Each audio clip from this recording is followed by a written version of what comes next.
The world is asking tough questions. At UK, you'll help find the answers. Here we always get back up, because you're part of the Big Blue Nation, a community that will support you and push you further. Wait, Wildcats don't wait. Wildcats never stop.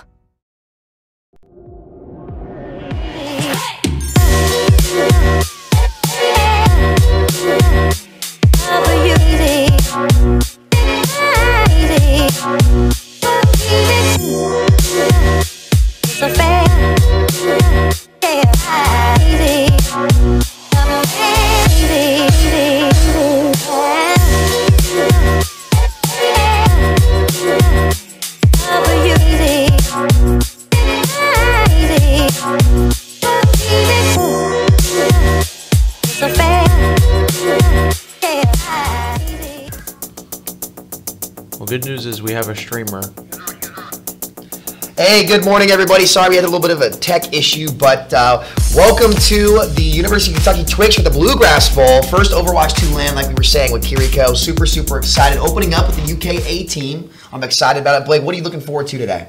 I'm looking forward to the one-tank gameplay. Obviously, it's the biggest change between Overwatch 1 and Overwatch 2. Also, new heroes of Kiriko and Sojourn.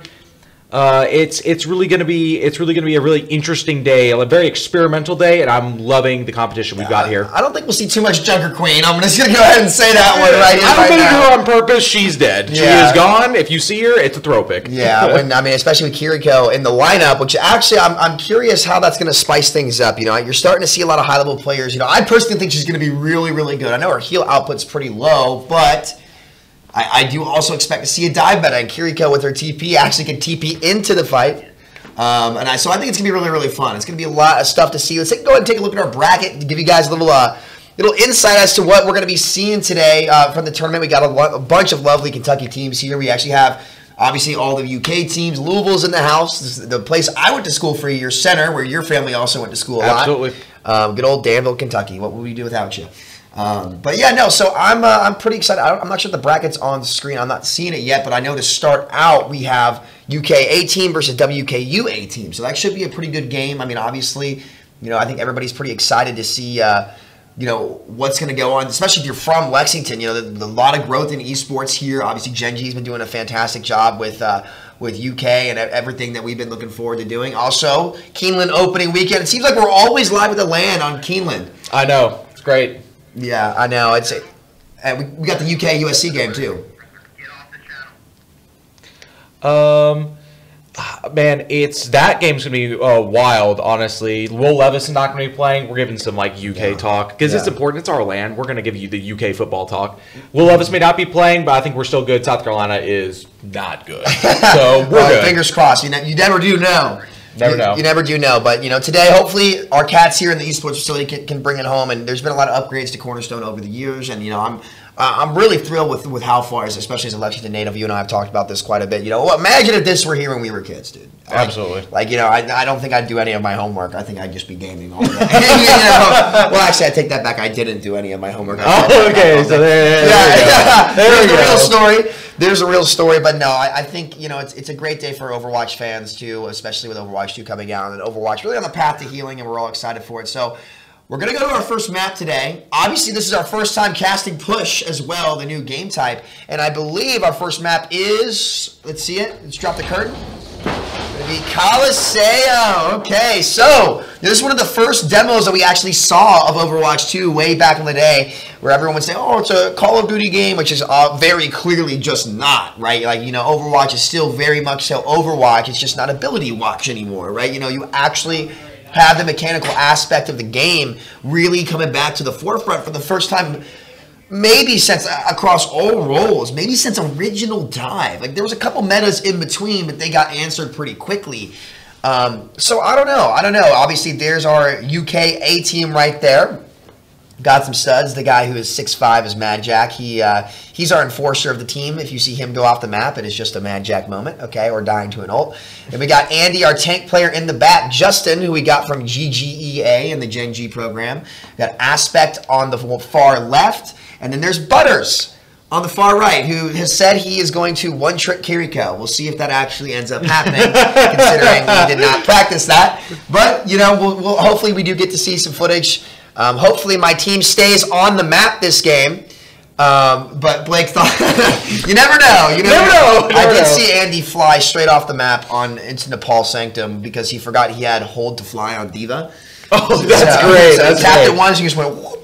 So, Andy, make sure to hold that shift key, buddy. But, yeah, so, obviously, in terms of meta, though, I'm really thinking that we're probably going to see a dive meta and, you know, a very hyper... Overwatch 2 is a very hyper-mobile game compared to a lot of the double shield that we saw over the last 2 years, and generally a slower playstyle aside from a lot of the ball tracer you'd see. You know, I think that it's not quite six-man, but it's definitely a different style of play for the game. So, like, in your opinion, like, what do you expect to see, especially with a lot of AL matches going on? Obviously, you don't have Kiriko to play, but...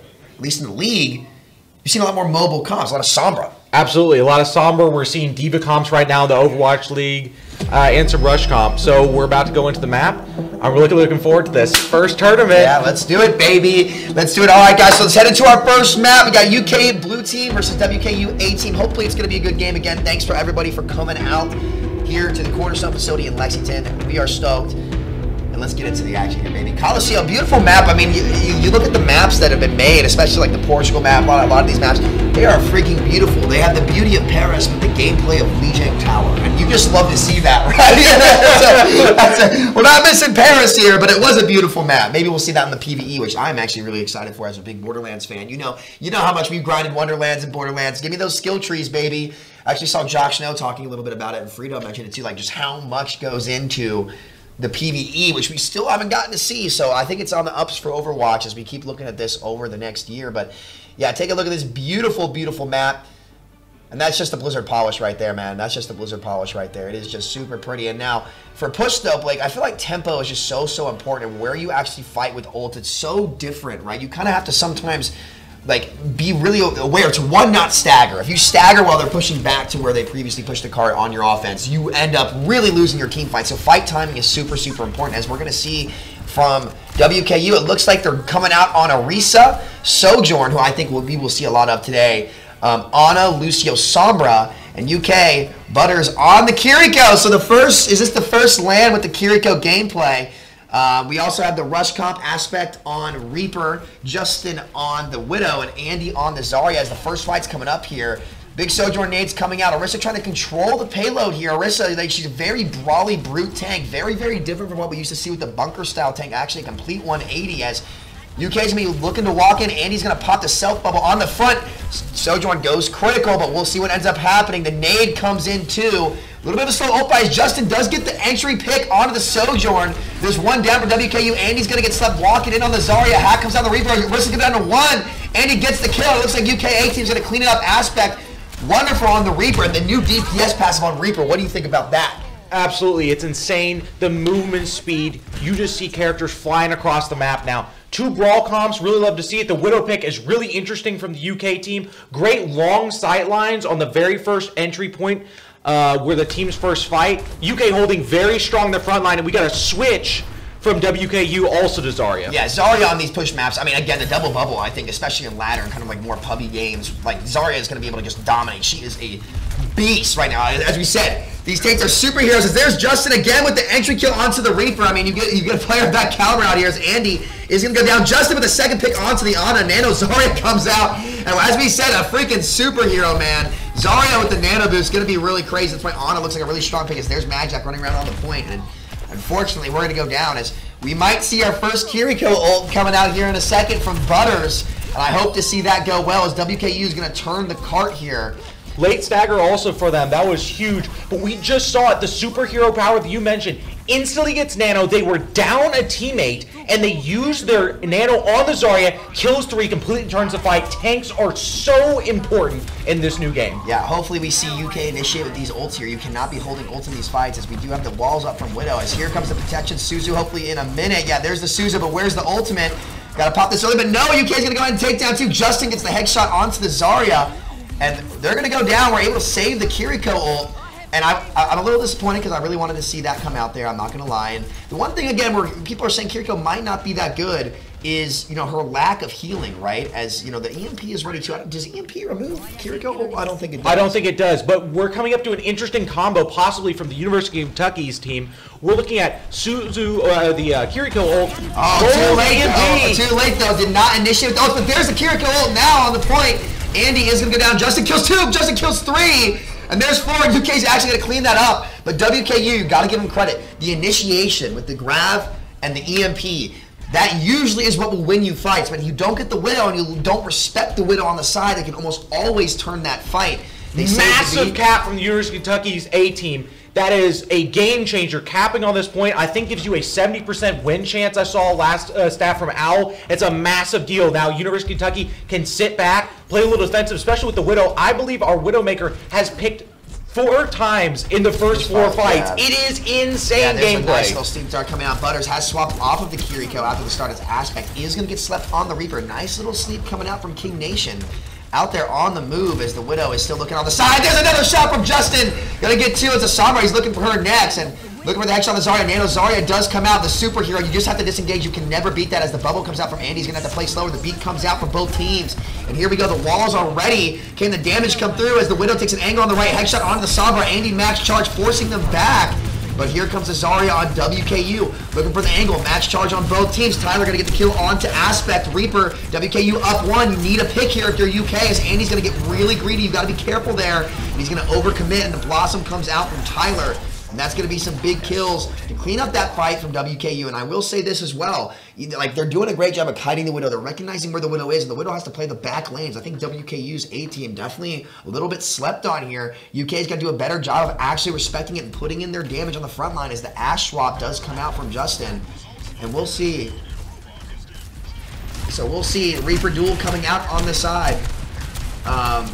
Reaper Duel comes out on the side. Grab comes out in front. Butters is going to go down. Hacks come out. And we'll end up seeing what goes on. The cleanup from WKU comes out, Blake, and we'll see. Aspect's going to go down too. All right, I think the University of Kentucky has one more fight left on defense before they cap it and tie this. That was a really, really important fight for WKU. What we see, the EMP coming up. Let's see if they ult on tempo. They have been amazing about ult on tempo so far this game. A great dynamite from Justin, finding him out. He has to teleport back. I don't think they can ult on tempo now. Oh, the Nano coming in. And the Nano comes in too. Andy gonna get 1 as the Sombra was forced to TP out. The Grab comes out too to clean up the fight. And this is where the snowball and push comes in, right? If you're WKU, you've got to initiate with those ults now because that's the only way you can catch up. But with UK using their ults first, they're going to be able to push the robot all the way back. So in order to retake, WKU is going to have to use at least one of those ults. If you're WKU, you need to win with just 1 here because you want to save the second one for the next fight. But we'll see what they're actually able to do as the nade comes out. Andy's going to play aggressive. There's the EMP to start. The bubble comes out, saving 1. As the Zarya is in, the Nano comes out too. And there's the big plus from Aspect. But wait a minute, it is going to be enough. 3 kills there from Aspect. A good luck, close call as Butters, the Chevy Chase kid, out here trying to get to the final duel on the Ana. And again, you saw the big ults come out there, but Aspect is able to turn it around with no D.Va in the way to DM, no second tank to absorb the Blossom. The Reaper pick going to be able to come in huge here as we're, 65 to Bob. No big ults coming out from WKU except for the beat. So how do you use this beat here, Blake, to try to win this? Since you just watched us come out. The University of Kentucky could actually take a back step here. They have a lot to give, a full cap and stuff like that. They don't have to use a beat here, especially with the death of the Ana. May not want to invest it, but they do. They're going all in, trying to win right now. Justin also coming out of the bubble, burning down the D.Va. A really bad pick necessarily into the Zarya. Almost losing. This looks like possibly the end. This will be almost a full cap. Oh, they stole the bot. No. They got it back. They're still on the bot. They got it back. And that's really the risk of the D.Va swap, right? If Andy's going to be charged, and this is where the double threat of the Reaper comes as we do see a BAP swap come out from the Ana. The Reaper forces the Zarya to switch to D.Va. They want to answer that. But that also means that Andy is now going to be able to get way more aggressive with his beam. So I really want to see Andy get aggressive with that max charge. Build up the ult. Try to force the BAP early as you're coming up on the Bob here. Here comes the Bob on the point. Oh, but goodbye, Robert. Goodbye, Robert, as the boot comes out. Great boot from Javier Dude. Yeah, Javier Dude out there with the big boot as Andy is going to clean up the fight. It's not going to matter as the D.Va does go down. a great boot coming out there, and now it's looking pretty grim for WKU as the cleanup from UK comes out. That was actually a really great boot, but again, the initiation from the ults coming out from UK is going to be what allows them to start this snowball here. As you do see the blossom coming up for WKU, the window's almost here as well as the Genji dashes in. It's a little bit of a risky play. Andy with the grab. And he does have grab coming up here soon. He does get the grab off. Drone gets forced. Ash goes down to the bat, but there's 2 kills from Aspect and Andy trying to clean this one up. As WKU is on their heels, Andy gets another kill on the Reaper, but Mad Jack does end up going down. Andy trying to clean it up. It does look like, no, not on a nano. He's just that high charge. Oh my goodness gracious. No, that wasn't nano from Butters. Good nano from Butters to keep the tempo up. Moira swap comes out, and UK's got him on their heels. There's map 1, the first map of push. A little bit of Kiriko in there, but I don't really feel like she's going to excel with Rush. The Blossom comes out, but it's going to be a little too late as this is going to do it. They might be able to stall this out, but the odds they push the payload all the way back super low, but I guess it is doable, Blake. I guess it is doable as it's just kind of one big stagger as we're coming up on the beat. Finish up the fight here. There's the Kiriko TP to stall. Another thing that we haven't really gotten the chance to talk about, the potential of Kiriko to instantly TP to the point, stall things out. And that's going to do it. UK is going to take map 1. First push map to cast, right? A lot of different heroes played. I think that's the one thing there I think Overwatch 2 is not getting a lot of credit for. I think there were only 2 heroes not picked in the Almeta as we get a play in the game here from Justin. Let's take a look at the play here. Oh, I think we're on screen right now. It's just the Widow. Oh, we already saw this. This was on screen earlier. It's just the headshots from the Widow. Oh. I think this was the 4K. Oh, my goodness. Yeah, nice shots coming. Oh, that. Oh, yeah. Oh, dirty, man. That was dirty. I really like this. So both teams so far, maybe maps will change and how they want to play comps, are showing rush mirrors. Although they are playing different tanks, they are both trying to rush each other. I really like the way WKU is played. They said Sombra and Reaper, we're going to blow up the tank. And in early fights, it happened. Even with Justin getting some picks, they said, hey, even though we're getting picks, we're going to put a lot of focus on Justin. We talked about how, we're a lot of focus on the Kentucky tank. We talked about how important the tanks are. If you can eliminate that tank, then you can get out of it. And Sombra is amazing for that because she hacks the target, which disables the abilities that tanks have to save themselves. And with the Reaper damage at close range, you can really annihilate a tank if they are not standing in good positioning and if there's not defensive capabilities from the supports, which is why Kiriko is so good. Yeah. Because her Protection Suzu, which is on a 14-second cooldown, can make a target completely immortal, and you can heal them through it to get the tank all the way back up to max HP. It's an absolutely busted ability, and we love to see the massive outplay you can get with it. And we love Immortality, right? We love Immortality. I think Immortality Field is my favorite ability in the Absolutely. game. But, you know, I think the big answer to that Sombra that came out ended up being a big difference maker is one, like WKU was actually doing a great job with ults at the start, but UK started to adapt and ult first as well. Also, we did switch off Kiriko. Yeah. Which I think, you know, the one thing that teams are going to have to learn if they want to play with Kiriko is her lower heal output, especially with Lucio, you're going to have to slow down. I think Andy, you know, was playing very, very aggressive, which was great, but it's really hard to do that, especially when the Sombra's looking to hack you. So once they slow down a little bit, they learn to kite out of the hack, kite out of all that, let the Reaper kind of frontline for a second, then interchange and swap back and forth. That's when you started to saw UK like do a lot more and close out these fights, because that allowed Justin on the Widow to have more space to shoot, because, hey, if you back off and they want to commit on the kills on the hack, good luck pushing into a Widow who's going to hit shots, right? One tank, you know, it's not going to be that easy to do. So I will say I was pretty impressed with WKU's like aggression. Ulting on tempo. Yeah, that was the difference. And what was the turn? Right, because they we had capped, University of Kentucky had capped, and WKU was moving in. And it looks like, actually, real quick, we're moving to our next map, which is Circuit Royale. This is a very long-range map, but real quick, ulting on tempo, we saw the difference. They were about to also cap the point, but what happened? The Sombra got found out while she had EMP, and she that got pulled them back. Yeah. And pulled them back, and UK got the first ult off, won the point, and that extends to win the map. And right? So that's the biggest thing in this game. Ulting on tempo, I think, in the early stages of the game when people don't especially exactly have push. Especially push. Like, especially on push. It's massive. That's a big real reason why a lot of players, especially the lower ranks, not necessarily this game, struggle on Sombra, you know, is the perma invis is almost a bait. Where, absolutely, you know, you actually like are out of the fight way more than you're in. But yeah, we're going to go ahead and go to the next map here. Circle Royale, I think, honestly, I expect to see some Sigma here. I think Sigma has really slept on as a tank right now. We made a joke earlier before the broadcast that Sigma is basically just in his original launch spot now. Absolutely. It's like almost identical stats. Yeah, it's like, tank and we'll make all the tanks tank and a half. Oh, wait, Sigma will launch like this, right? Yeah, so I'm hoping to see some Sigma. I know Andy's very comfortable on the Sig. Playing those poke comps really does favor the UK DPS line with Justin being able to poke. And I'm really curious how WKU plans to respond. I know King Nation, their backline from WKU actually looks pretty solid. I've seen King Nation a couple times in ranked, right? He's done pretty well. And the boot from Javier, dude, on that Robert. Goodbye, Robert. Goodbye, Robert. That was a great play. Robert ran all the way to Elios last map, right? That's where he was going. So that's some good-looking boys on both sides. Yeah, they're like it. Chad energy. Only Chads here in Kentucky, as they say, right? We leave all the weirdos in Tennessee. Whoa, hey, light them up, light them up. I had to do it, my friends. Had to do it.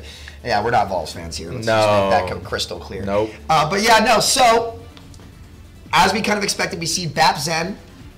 Butters is on Kiriko. He's hopefully going to switch because I don't think Kiriko is going to be very good in poke. I think that Zen is going to be good in poke, but we do have the Sigma, and I'm not sure if we want to end up giving up all those burst heals, right? Especially, and window too. Sorry, garage door, right? Garage door, yes. Garage door, right? Still a super strong ultimate. IMAX Theater. I will say the IMAX Theater, man. We're what was that? What was that chain? That AMC? Yeah, to the moon, whatever. The good old. Oh yeah. Whatever that was. But here we go. Seeing some Hanzo come out too from Tyler, and Aspect is on Sojourn. Now we haven't actually seen any Sojourn yet, have we?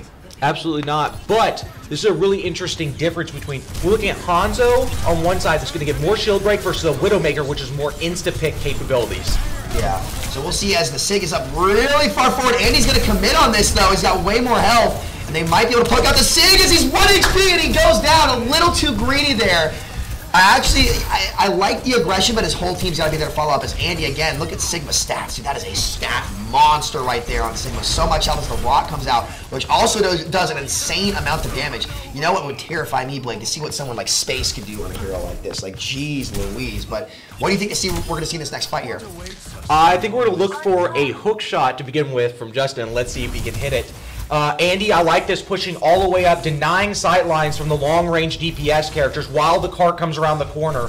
We should see really big, and with this, Kiriko, he can come support really easily. Sig is going to drop in there. He's got no rock. Andy should have his coming up as the drone comes out early, and this is where Kiriko might be okay, right? Like, can the Kiriko out-damage the BAP and get those headshots, as there's a nice little headshot from Justin onto the Hanzo on the other side, and we see an Orisa swap actually come out the Sig, and that's a scary swap right there. If you're WKU, do you want to run no shield into this UK DPS line, especially with Kiriko? I think the difference maker here is obviously you have Justin on the Widow, but can the Kiriko land the headshot? Oh, there's one right there. With that headshot multiplier that she has, she does way more damage in the head, and Butters, in our open tryouts that we'll have every year, looked really good on the flex support in terms of playing the Zen, playing the Ana. He can absolutely hit those headshots, and there's the Discord to Discord with Kiriko. Might be even more broken. We'll see. As there's a big flux from Andy, and it's going to be a quick and easy cleanup. The drone comes out a little bit late, as there's the nice little rock there too. Yep, rock, as they say, and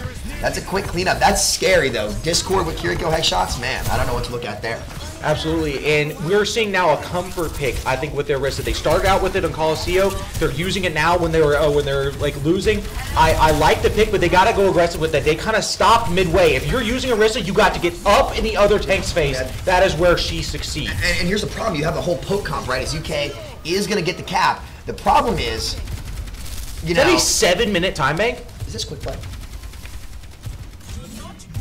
I think it is. I think we somebody might have loaded this into the quick play format. Just a quick little heads up. Might need to pause on that and double check on that one. As Kiriko ult does come out, maybe I don't know if anybody has noticed that yet. Wait, a 7-minute time? Yeah. Maybe I'm pretty sure that this is not comp format right now. I think they might have to run that back. A little warm-up map for everybody. We should definitely production maybe go get a pause and double check that real quick. Because I'm pretty positive that this is not a comp format. But either way, I mean, I'm still enjoying seeing the map. Great kiting from University of Kentucky. Here they go, though, with a big ult from Andy, getting people up the ground, up there, slamming them down. Multiple support outs out. Can UK weather the storm and win this? I don't think so. There's the Terra Surge. Could be. Oh, the Suzu! Oh my goodness! What Oh my god! The DLC heroes strike again. We questioned the pick at the beginning, but that was an amazing play to save the team and possibly cap the point. Looking at a Bastion swap, does the University of Kentucky see this? They gotta watch positioning here because the Bastion can instantly erase one of the characters. Looks like he's gonna be coming out left-hand side. Justin sitting back, looking for the pick of the Orisa. Already forced out gold from the Orisa. Sojourn coming out with her ult. Slamming her point, UK falling backwards. I like this. Ooh. Oh, the spear, and that's again where I think Kiriko's very good against Orisa because she can't really shoot during her ult to force the Suzu early, so it's just a big game of chicken. Who's gonna win? It's I kind of do like the Bastion swap here. I know we're doing a lot of the Bastion mains crowd out there, right? As Andy's coming up on the flux, the nice spears. I actually do like the Orisa pick. I just wish that they had more of a comp to brawl with it because honestly, he's been playing pretty well. He's made some pretty big plays on tank, especially a nice little eat there, but the headshot comes out onto the Bash, which is a little bit hard to force as the window does come out too, and they're going to be shooting through it as there's a nice kill onto the widow from the Orisa, who is frontline, and there's the drone. Great cooldown usage, and honestly, he's done a great job of actually cycling his CDs and making things work. As here's the flux though, Trank comes out to answer it as we're almost at the Sojourn ult, the railgun, the Quake. Right, as we like to call it, as 100 charge coming out here is waiting patiently, biding their time, need to slow them down, and see if you get a pick onto the back line here. Look at that flanking off and try to talk to Aspect about being aggressive on those angles, like taking that side. And here comes the Kiriko ult. That's going to be a big push. And this is one of those situations where that ult is so strong, especially in these very linear maps. And UK is going to cap, though. I'm not really sure what it's worth because I'm pretty sure that we are in quick play. And I think both teams have kind of recognized that at this point, as you can see them all laughing at, like back that way. And that definitely was quick play. So, yeah, Andy's asking if this is quick play format. So we'll probably have to replay that map. Tragic. But, hey, we got to see some Kiriko. So we actually get to play the game on Kiriko here. And let's see. I'm not sure if everybody else can see. Oh, okay, it's just the assist through the ultimate. Okay, nothing too crazy. But, yeah, so they're gonna swap up the sides. I don't think that we really have to go into too much detail about the comps there aside from the Kiriko pick. No, I was actually. Can we go into Kiriko for a second? Because some people may not be familiar with how her ult works. Mm-hmm. So her ult, you'll see it as like multiple like Sekaimon gates. I think that's what they're called, and it creates a path. On that path, you get increased fire rate, increased reload speed, and decreased cooldowns. So basically, everything that you need as a character literally gets decreased or increased in the way that you need it to be. And so it's a very strong. Oh, it also increases movement speed. It's like you are literally 50% more effective. For yes, in almost every time. And so I like to think it's really Orisa Bongo on steroids. Absolutely. I know Supercharger's no longer in the game, but it's like they literally combined that with original Nano Boost on steroids, right? So it is an incredibly strong ultimate, and I think see a new Arrow Beyblade meta. Also, hold on a second, production. Don't play this again in quick play format on their team. Just you have to restart the map. So like unfortunately we'll have to play through it again. But there is no quick play on both sides. Make them play the comp map set. We can't do that. So regardless of that, hopefully we get the pause here. And okay, no. Pause. We're not doing this. No. Can we get a pause on the main screen or now? Pause the game, restart the map, and we are playing comparable set. that is it. It happens, but we're not going to have both teams play through quick play. UK's just going to have to redo their offense. It's all good. It happens. But regardless, I think it's a positive because we got to see some Kiriko. Right? Yes. And I don't think that a lot of the times where Blizzworld, but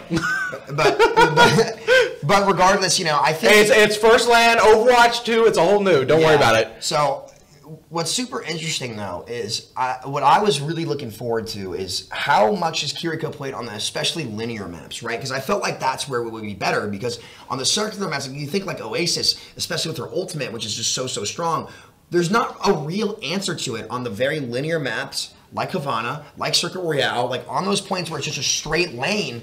There's like, if she ults, you can't really answer it. Right, because I believe also technically the healing output is also increased by 50%. Yes. So it's like it's literally all of the other ults like Back Window, like Bongo, Nano. It's like they almost combined everything of those and added the ability for healers to do increased healing and have everyone have lower cooldowns. It might be the best ult they put in the game since Immortality Field. Oh wait, that's an ability. Yeah. But So got him on qualification. Yeah. So it's I don't see that hero being bad. That this is something that I kind of talked about. I know I had a lot of people try to be like, being like, oh well, you know, it's you have to time the Suzu, you have to do all that, but like against something like Terra Surge where you can't get pressured out, you have a good player, you know, a high Master GM player like Butters. It's not that hard. So again, we'll end up seeing what goes on here. I think Kiriko is just overall an incredibly slept on hero. So I'm just excited to see her get played. And I don't know if you've seen her cinematic that actually came out last night. It's fantastic. It's very, very, very good. Blizzard always super on point with their great cinematic. Meme with the girl with the axe. The little girl with the axe. Great meme. And can we talk about Elvis, the mob, the Japanese mob Elvis? Yeah, that was amazing. Rest in peace, that guy. That guy cannot catch a break. That guy just cannot catch a break. He needs to go find another career. Maybe go be like a teacher or something of the sort, right? But you know, that guy needs to just go reevaluate his career choice. And man, you know that guy. You know what that guy's like? He's like the cabbage guy from Avatar: The Last Airbender. Oh my! If you have not seen Avatar: The Last Airbender, do yourself the favor and go check that out. Right? Because Kiriko almost like the fox, the Kitsune spirit almost resembles like the Avatar state too. Yes. Like the eyes glow. Can we get like a crossover with that? Because I know John Spector talked about crossovers coming to Overwatch. Hopefully, they're definitely looking to do it. I mean, obviously, I love my Naruto one. Like, let's be real here. We love that. But I think an Avatar one would also be pretty cool. So. We'll see. I mean, but in terms of like actual gameplay though. So what have we seen today, and what have we not seen? Right, we got to see some Kiriko. We've seen a lot of Rissa, who's really tanky. We obviously expect to see the Zarya on the Brawl maps. The Zarya mirror with the Brawl. What do you think? Because a lot of teams are going to be running Sombra, which would probably force Ball out over Winston. Yes, right? Ball, Doomfist, eliminated. I think Ball and Doom are probably two of the bigger losers, especially with all the Doom tech being unfortunately removed. You really do hate to see that. Rest in peace, Quake. But I think that it's still pretty likely that you'll end up seeing a lot of Winston, hopefully. But D.Va, I think, is something that has not been talked about. We did see the quick D.Va swap there against the Reaper, but the problem is, like, what is the checkmate going to be between D.Va and Zarya, right? If your team has the discipline to not charge the Zarya and be good at not charging her, D.Va will just absolutely mow her down. But if you do charge the Zarya and she's able to double bubble herself and do all of these things,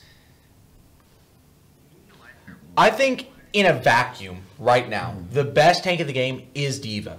But the problem with D.Va, and we're seeing this in the Owl teams, the problem with D.Va is the best DPS in the game is Sombra.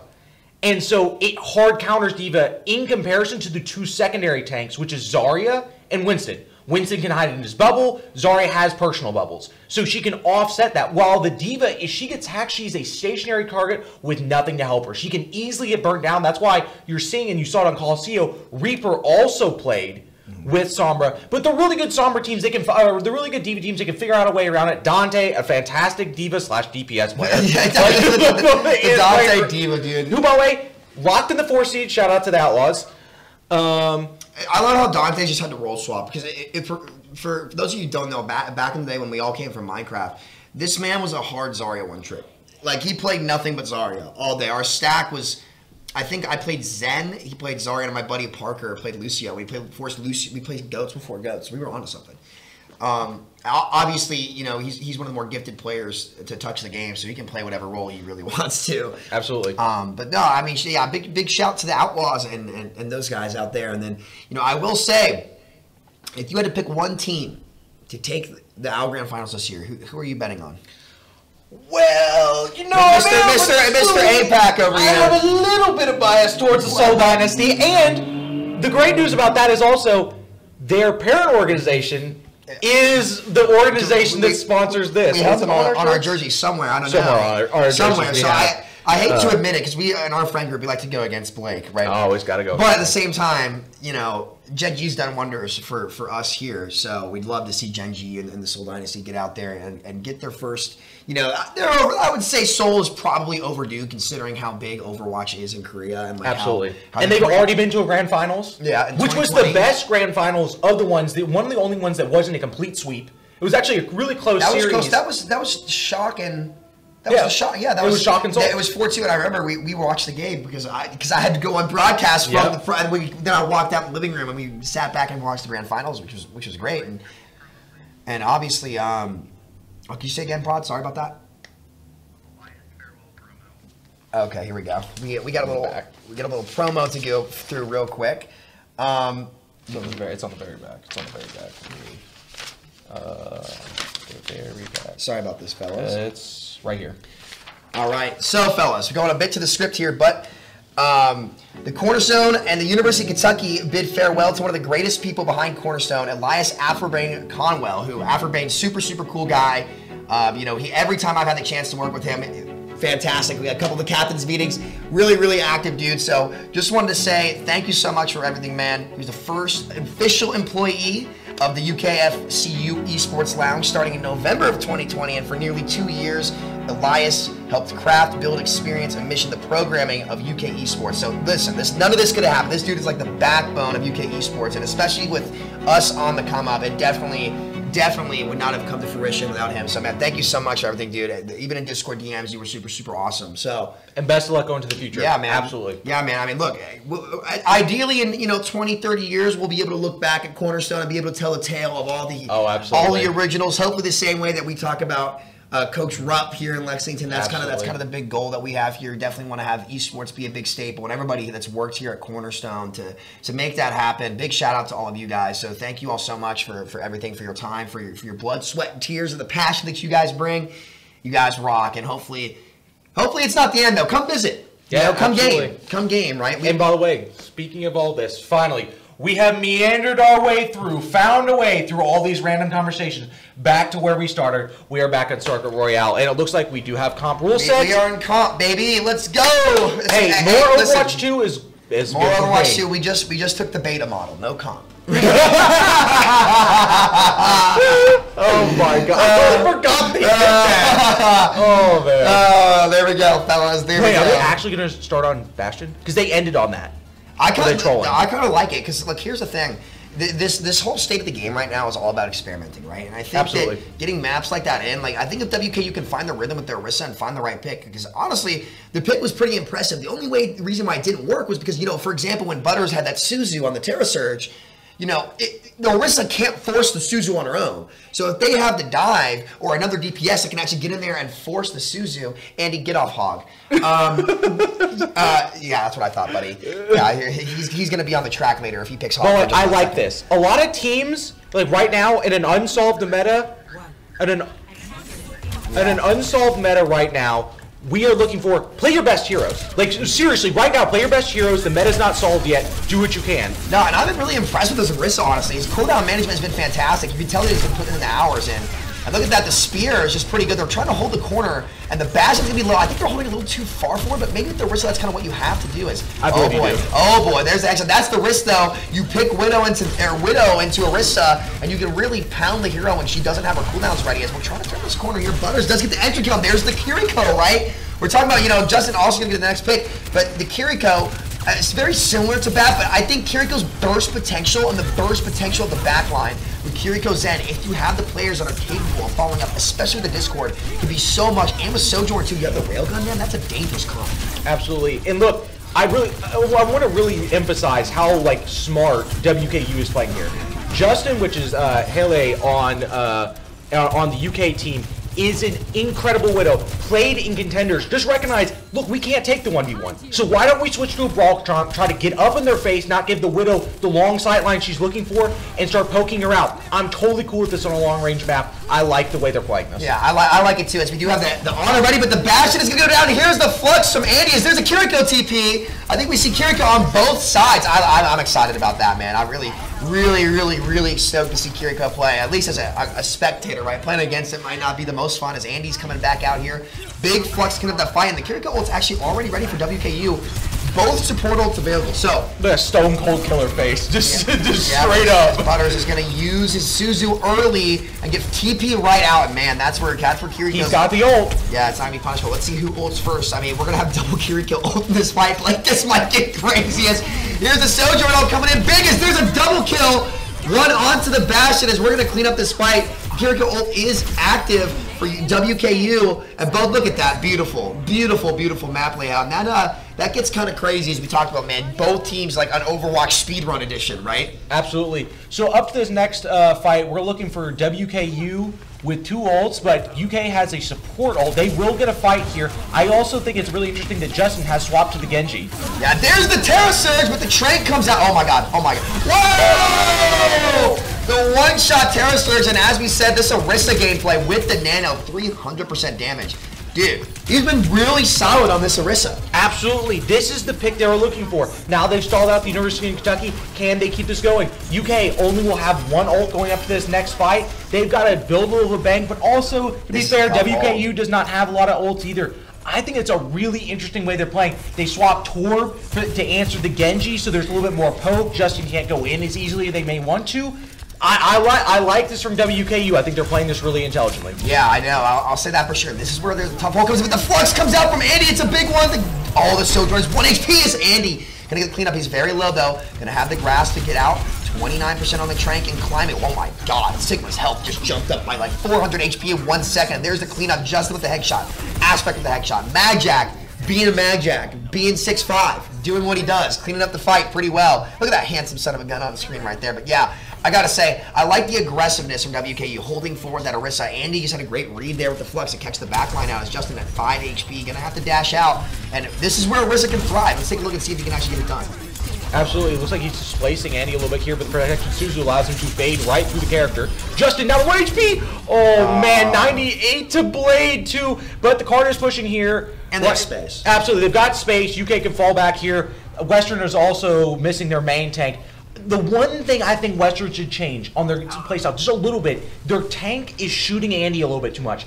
Just walk past him. Yeah. Andy is really hard to kill, especially with the Suzu. Just walk right past the main tank and try to kill some of the other players instead of just holding the front line. Early Trank comes out. That's the big thing about tanks. They're superheroes. Always try to go for the DPS. The back is there's a nice little kill from Noodle. Andy with the Flux and Aspect response. The headshot too. Gonna try to clean this one up. Nice little spear to force them back. Butters with the kill on Kiriko. Rock comes out onto the Zen. Just the Orisa left on the point. Andy with a nice defensive grasp. Keep his team up as Aspect. Gonna clean up and carry this fight. And man, this has been quite a shootout from both teams. I'm really happy with what we see as Butters. Here we go, Blake. The Kiriko ult in the best situation for it. Has it ready. Can he use it early though with stuff? With the blade. Oh, with the blade. As there's the blade, it comes out. As there's Magjack coming in with the cleanup kills. As now, here comes Kiriko. It's a little bit late. We've already kind of won the fight, but would you look at that, man. Nice, easy cleanup. Great play all around. The Terra Surge was ready. And honestly, like, the one thing I think WKU is struggling with, and I wish they do it better, is they need to play faster pace with their Orisa. I feel like their front line is actually doing a great job of setting the tempo. I think one is target priority should focus more on the squishy because he's dueling Andy, and like that's just kind of a neutral exchange. You can't win the fight like that as a tank player because tanks, like we said, they're not just heroes in Overwatch anymore. They're superheroes. These things are hosses. I think they've been overcompensated a little bit. So use that power to take out the weak link first because you can't take out the front line unless the back line kind of falls apart. I would also like to give us a real good shout out to Aspect. I think he was the unsung hero of UK's push multiple times with massive picks onto Western players that had ults. Probably will actually get play of the game with the quad that he had towards the end. Really, really good. Swapped over from flex support. Really, really great work ethic. Worked with him a lot. Really want to give him a big shout out because he's performed really well in scrims. Clearly, once again, got the work ethic. Yes, and has come alive in this map. In a map that you would think would actually be highlighted by Justin, has been actually highlighted. Been this up. Yes. So big shout out to Aspect. Magjack too went from about 2,900 last semester to all the way up to like 41. In just one season of coaching and scrims. And, you know, we talked to you guys at home a lot about this. You know, if you want to improve as an Overwatch player, hop on a scrim team. You know, hopefully we get some more public coaching sessions here once I can get back to Let's 10 with you on the weekly for all the UK students. But, you know, if you don't have the resources that we have here at Cornerstone, you know, hop in a scrim team. Hop in on any of these things. As we see a Widow, man. Oh, Tyler, are you sure? Are you sure you want? Okay, Justin's actually on Tracer. I was like, that's a risky bet, but I kind of like the Widow pick here. I think, you know, the follow-up down the lane with looking towards the Orisa. There's King Nation with a little headshot on Kiriko. And I've got to say, I'm really happy as there we go. WKU actually taking this map, or taking fight one pretty well. And I will say, the Kiriko matchups, the pick potential is through the roof. As we see Pharah, Mercy, Diva, Soldier. We're looking at what Western is looking for here is to put extreme pressure onto the front line of UK. With the Pharaoh with the nano boost, and the high damage output from Soldier, they're looking, oh, this would be a devastating stagger. That is an amazing stagger from Western. That Justin in way too deep there. couldn't escape. But this is the power of the comp you're about to see. Andy's going to have to cycle his cooldowns a lot faster now. They're going to put a lot of pressure for that. Oh, that Discord. Yeah, the Discord Kiriko and the Diva can do a lot, but how do you answer this farmer? So you gotta, now this is the corner you want to hold because it's really hard for the far to come out of the corner. You don't have a hit skill. Justin does make the swap over to hit scan, thankfully.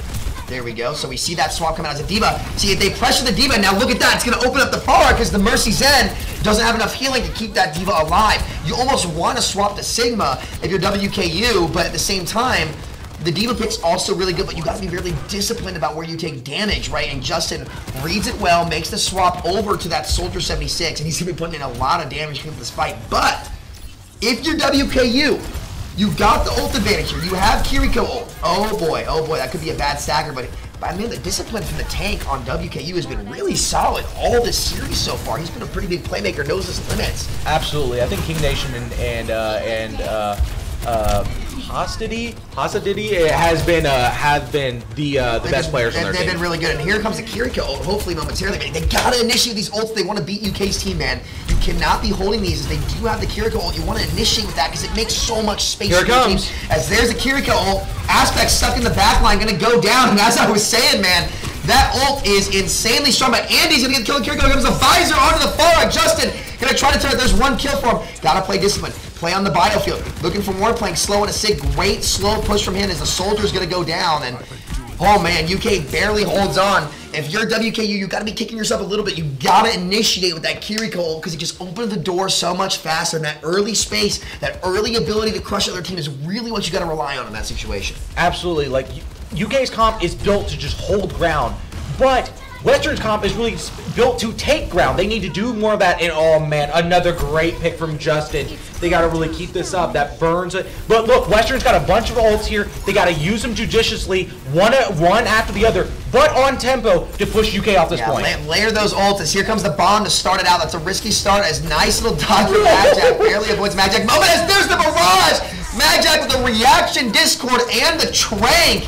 And boy, UK's gonna be able to hold on there. Brothers, Prosecutor, like Soldier is on the flank with Visor. Oh my god, is that Metro on the flank? Can't quite get it in. King Nation looking for the play, and almost with the rock from Andy gonna save him. And man, WKU definitely had their opportunity in that ult cycle, but they just barely can't get it as Tyler does make the swap over to the Bastion. A great reaction from Magjack as Andy has the flux, and oh boy, there's no answer from WKU as they do make the swap over to the Zarya, which I don't really like here against that comp because Andy's gonna flux really early. I'm not sure how I feel about that. I feel like he probably should have waited to the last fight on the card. UK forcing that fight a little too early, and now you gave up your win condition in a spawn where you can't actually commit on a kill, and they're probably gonna get a touch here. This is when you would want to flux. Right here, guys, because now there's the kill onto the Bastion, but regardless, you could have them all where your UPS can actually shoot them and be a little bit better, but hey, it still ends up working out for UK as no touch from WKU, and UK gonna take the map from maybe the first and a half time? I don't know, but great map all around. Kiriko really coming out, man, being pretty impactful. I can't lie, it's there. Oh, man. Sharpshooter play of the game coming out here from Helly, from Justin. Yeah, his aim is going to be pretty good. It's a nice little healing stick out there, too. Perfect. Looking like Neon Soldier. Can't make it up, right? But great game all around. What were you impressed with that round? I was impressed with the really good tank play from WKU. I thought it was really, really solid. I think they were missing a holistic team of the extra aggression that they needed with some of the ways they were playing their comps and the comp choices. And then, honestly, UK holistically. Everybody had their moments, even in the quick play moments. We had some really good gameplay from Butters, really important Suzu's, which is the immortality ability that she has. Really great play from Aspect, really good play from Justin. I think all around UK was firing on all cylinders there. You never know in a LAN environment. Some people get nervous, but honestly, they shook it off. We've already played one LAN last semester. They locked it in. Great gameplay. They looked really solid, honestly. I think, you know, a couple different fights when if you understand which ult, like they initiated with the Diva Bomb instead of the Suzu, or not Suzu, the Kiriko Rush, but I think if they changed that, you know, that looked like a pretty solid team. Good synergy all around. So it looks like we're going to head to break here, guys. It's game one of many great Overwatch games. Your first LAN with Kiriko in the world, I believe. I don't think anyone's done a broadcast at a LAN with Kiriko yet, so we're so happy to put that on for you guys first and foremost. Even giving you guys some extra maps every once in a while. We love that, but thank you all so much. We appreciate it. We're going to head to break, and we will be right back with some more fantastic Overwatch 2. See ya. We've heard it before. Just wait. Wait for your moment. Wait for your turn. Not today. Not here. At the University of Kentucky, we run to challenges. Here, we know the world is asking tough questions. At UK, you'll help find the answers. Here, we always get back up. Because you're part of the Big Blue Nation, a community that will support you and push you further. Wait, Wildcats don't wait. Wildcats never stop.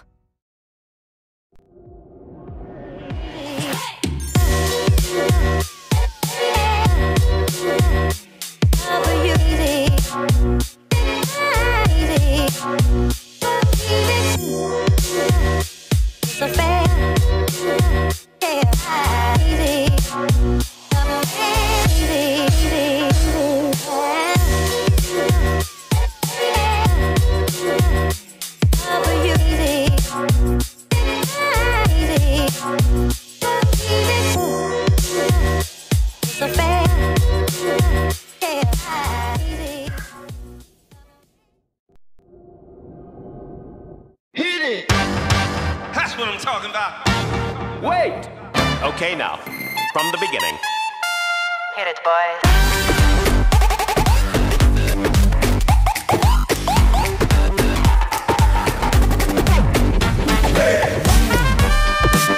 Okay, now, from the beginning.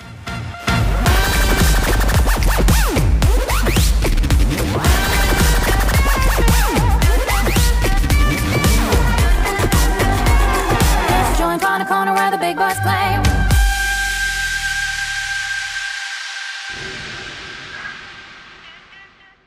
You can do all of this at the University of Kentucky. In case you missed it, last summer, the pro esports team Gen G Tigers lived on campus and played their NBA 2K League season right here in the Cornerstone Esports Lounge. UK's newest space for innovation and, of course, gaming. The Gen G Tigers are the first non-NBA franchise to join the league. And what better place for them than right here in Lexington, home of the legendary Kentucky Wildcats. This is our quarter right here, come on. This season, the Tigers had ups and downs, but most of all, they had a good time. Their journey took them to the Kentucky Horse Park, where the team made new memories and new friends. I have a really good feeling about this group. They are at the top of the food chain as far as skill goes. World-class esports at UK? Well, yeah. Learn more at esports.uky.edu or join us on Discord.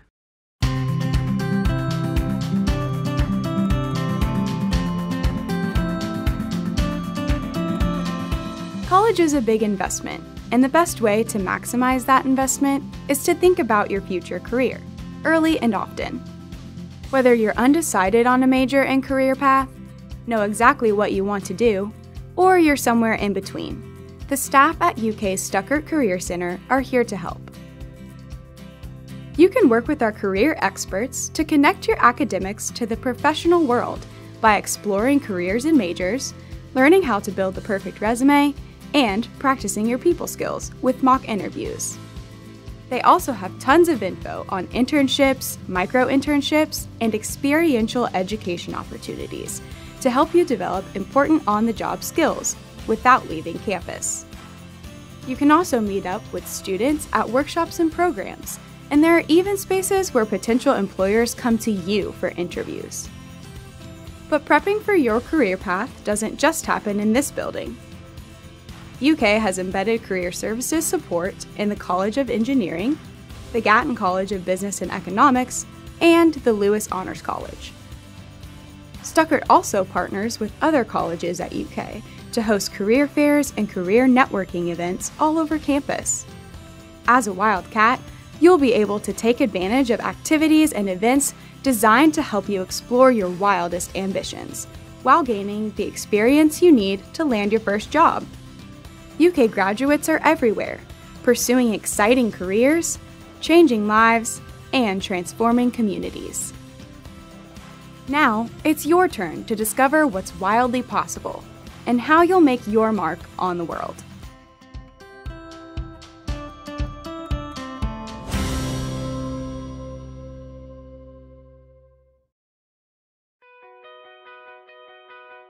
The main thing that drew me to joining an LLP is that whenever I applied to UK, I was applying alone. No one from my high school was attending UK. I definitely felt alone at first, and I felt like I needed that community. An LLP is a living learning program. So it is basically a community of people who are like-minded. They could be the same major, they could be interested in the same things, and generally they will live in the same building or on the same floor, and they will be led by a peer mentor. It's a great community. There's so many resources. It helps you acclimate to campus so much better. You already have built-in friendships that last a really long time. It really helps you just ease into the whole situation a lot easier. I was, of course, very nervous. It is my first time living out of my own house, and I felt like I was already at home. I already felt like I knew exactly what the dorm had to provide for me.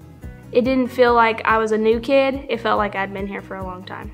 Having this large campus broken down into just my LLP when I first moved in really helped my adjustment period, and when it made it a lot easier and made it quicker for me. And so when it came time for me to actually go to all of my classes and experience campus in its entirety, I was ready for that point. I think joining LLP at UK is a phenomenal way to make new friends and get involved on campus, and it's a great way to start your investment in your education. Living Learning Program really just spells out what an LLP is. You live together, you learn together, and the whole program is like one big family and one big fun community. There's different activities, so we had a water balloon fight, we had an ice cream social. We'll do like test prep nights, we'll do some fun nights too, movie nights. We recently had an event where we helped students schedule their classes, so if they had questions about where is this building, how far is it from this building, can I make it in time? LLPs, a good way to think of them as kind of like a life hack for college. They simply just make college easier. College can be daunting and overwhelming for a lot of 17, 18-year-olds coming in, moving away from home for the first time. So it just makes the social side better, and makes the academic side better, and just kind of makes your life better. The average end-of-year GPA of students living in an LLP, for instance, is significantly higher than those students living off campus, and even significantly higher than those students who live on campus in a UK residence hall but don't participate in an LLP. The other thing that is great about LLPs is our retention rate is significantly higher than all those other students living on campus but not in an LLP. I think what makes UK's LLP experience so unique is the intentional layering of support. We have living and learning spaces that meet every need. We've got the larger spaces where students want to gather. We've got classroom spaces for faculty or resident instructors to come in and share with our students. But we also have study rooms that are smaller cubicles or larger if they want to do group study sessions. It's pretty easy to access resources. One of them is the study that I went to a lot. It's our peer tutoring.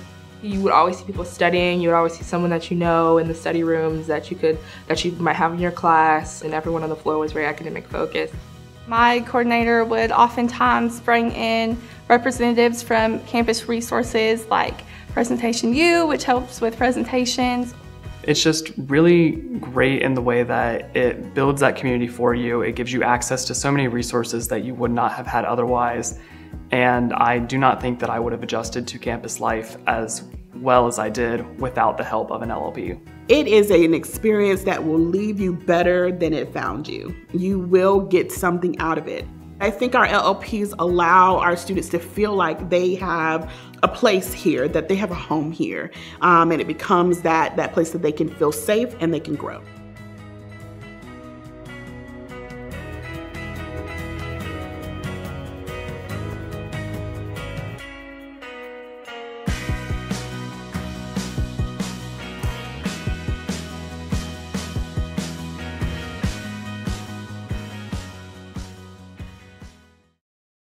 I am happy to announce that the University of Kentucky has been selected as an Apple Distinguished School for 2021 through 2024. It's a 3-year designation. This is a recognition of our Smart Campus initiative and our efforts to infuse innovation into everything we do. Learning, teaching, research, care, and service. And welcome back. The other set of casters, I am Ty Guy Gaming, Tyler Levy, and alongside me is co-caster I've been casting with for years, Boz Howard, or otherwise known as Ariel. How you doing? I'm doing fantastic. Very excited for the opportunity for us to cast this LAN. It's my first ever LAN. I've honestly been very impressed with what I've seen so far. Sitting out in the crowd, watching the teams play, getting to see UK and WKU do battle. Definitely was really fun, and now we've got another match on our hands. I believe we've got University of Louisville, their red team, versus Murray State. So that'll be our upcoming matchup. And so let's go ahead and take a look at our bracket here. We have, believe most teams, if not all, have played one match. It looks like we've got, I'm not saying any losses yet, but we do have UK teams at the top, blue and white, both pulling off a victory. Center College, followed by Louisville Red, and then Black, and then I'm sure the rest of those will be updated. Notably, NKU was slated to be here today, but they have not arrived, so we'll be proceeding with 10 teams, which is still plenty. There'll still be 9 matches in this round robin, so still a lot of activity and action, and it's going to be a really exciting day. I'm very, very excited. I have plenty of Overwatch, and of course, obviously as we get here, Overwatch 2, that's the biggest thing on everybody's mind. This is like, it's not just Overwatch, this is Overwatch 2 now, so completely different game, 5v5 now. And let's just say, I got to give it up to Blizzard. The maps, absolutely beautiful. The lighting is insane. The colors, the pixels, everything that's going on is so pleasing. And that's something that, going into it is like a sequel. You have to do it right. There is no other chance. You got to do it right. But let's take a look at the maps here. And as we see, going into this next one, we are mixing it up as a few. But Esperanza, that'll be the first look. We get to see that. The push mode, my favorite. I love this mode. And then, obviously, as whoever loses the round gets to pick there. But also with the matches, as we know, it's best first 1 to 2, best of 3. So you got to be really fast. It's kind of, if you get down, you got to stay on top of it. So it's important to play your games. So we should be starting here shortly, but the best part is, like I said, the push map's great, the new additions they're adding, it's so pleasing to the eye, but it's a refreshing way to play a game. I really feel like the magic, when I first started playing, I was a year late, unfortunately, to the game, and that's when I first started doing stuff with you back in 2017, was playing the 3v3 matchups and the magic and stuff and the lore and everything, and now we get to see that again. And then hopefully PvE will get here eventually. They say next year, hopefully it will come. Yeah, definitely excited to see more content coming out for this game, and also really excited to see these players, the adjustments. I think, Samito and the Grand Central highlighted this very well, is that, looking forward to a very experimental day today.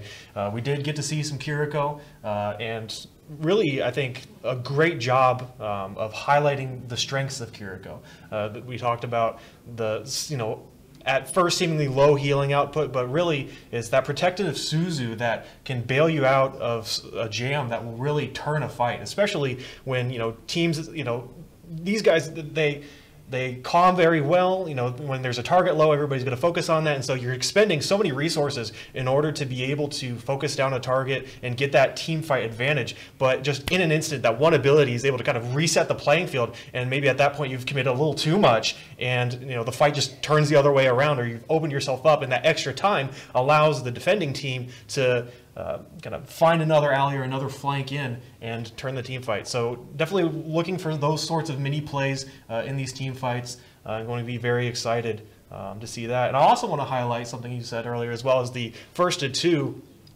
You see with the longer series, you see a lot of map adjustments, but the real strengths of the teams being able to adjust within the map is going to be on display here as well, because if you don't adjust, you're going to lose very quickly.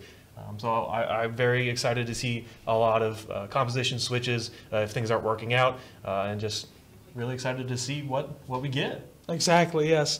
And to add on to all of that, it's so exciting to obviously have a tournament and LAN going. And the cool thing about it is this is really one of the first. You could argue, especially in the United States, but as we go to Europe, Asia, this could be one of the first, especially with, Kiriko seeing all the alts and stuff, as Samito was saying earlier. But it's so exciting stuff, because it's like new game, new everything, but also being a part of the community and being like a first to represent a tournament like this. and obviously just being here at the lounge, the Cornerstone's amazing, and I got to give a big shout out to the rest of the production team. Everything they're doing, the transitions, the slides, and all that. It takes so much work, and I don't think a lot of people realize the behind the scenes of everything that's going on. It's just so much work, but it's definitely worth it, and hopefully we'll be able to have this again in the spring, another tournament, and get a few more teams back. Yeah, definitely looking forward to that. You know, talks of spring being, you know, a more competitive kind of format. Today just being, you know, chill, relaxed, and I think that will be a benefit to, you know, the casters and the production team and the teams as well, is that it's just kind of very free format, easy going. You get to see a lot of different teams, and you also get to just kind of have fun with your teammates, you know, experience Overwatch 2 in a competitive format without all of the pressures assigned to something like a really big, you know, single elim or, you know, double elim bracket tournament. And so I think that will help as well.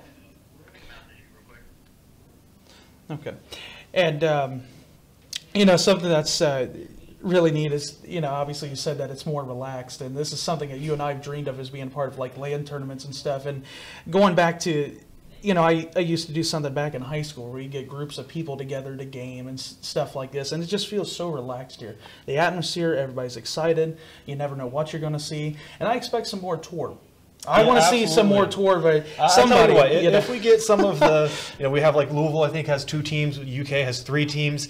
I would not be surprised to see, you know, when the same school teams go against each other, if we see some hijinks like that. You know, an agreement that whoever wins the tour battle gets the first point if you go I like that, because that's what happened the last one in the spring back there in April. That was fun to see that, and it was just like it opened up the whole thing, and everybody didn't know it was happening. I remember I wasn't casting on that one, but I was out in the audience, and it was just like, oh, hey, there's Torbs. Like, what are they doing? And somebody's like collegiate level teams running around. It just doesn't matter from the top to the bottom, wherever you're ranked. Everybody, you know, in the community is just having a fun time, and that's what really matters. You know, everybody taking care of each other, appreciating the art. You know, you lose whether you win. It's just so fun to be a part of things like this. Absolutely, and also on the, you know, topic of familiarity with, you know, same school teams going against each other. Every team here is from Kentucky, you know, the Bluegrass Bowl, and so, you know, kind of forming the in-state rivalries as, you know, you kind of enter the collegiate season and things like that, and then heading into next spring as well, we'll be able to start, you know, establishing storylines and things like that. And there's always those in-state rivalries. They're always so heated and very fun to watch. There's always a little something extra on the line, like whether you want to admit it or not. There always is, you know. And so it'll be very interesting to see some of those storylines develop as well.